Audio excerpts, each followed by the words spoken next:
Na, pažiūrėkim. Kažkaip negalvojau, kad kažkam reiks, bet tai pasirodo reikia. Taigi, opera. Opera, paprasta opera imam paprastą operą, va ir tai darom. Štai, operoj yra toksai ženkliukas TikTokas, va, TikTok, bum, atidarom.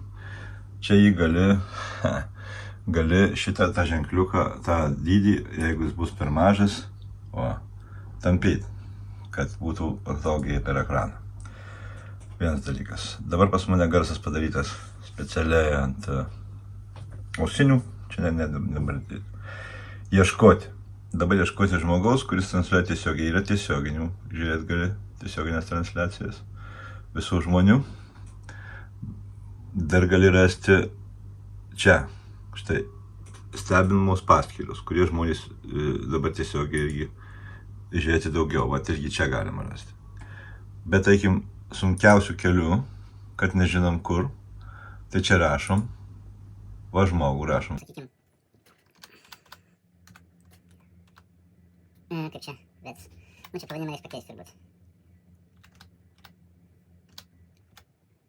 Na, va jau yra, sakykim. Va štai,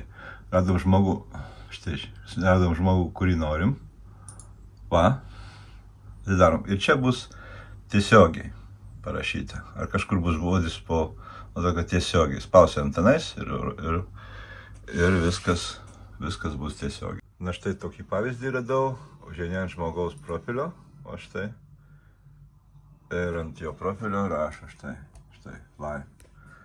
Nu ir kai tu matai tą live, tai spaudi ant to live tiesiog, va, ir papuoli to žmogaus transliaciją. Na ir kaip jau papuoli į kažkieno tai laivą, tad pasme mano ar kieno, tada belieka žiūrėti, va štai čia visos dovanėlės, ką tu gali dovanoti tam žmogui, va rožytę, ten da kažką, taip toliau, visokius, viskas apačioj, va, po tuo. Ir čia gali rašyti komentarus, taip toliau, žinai. Ir jeigu širdutę paspaus, taip, jinai ta širdutė irgi yra kampe, va štai tada gali paspaus širdutę ir pum, daug kartų spaudi 10 širdučių, 20, 100 širdučių. Nori, gali padovanoti rožytę, va. Bum, aš turiu tik vieną, siūsti, pum, rožytę. Va. Ir Vidas pasiuntė, rožytę.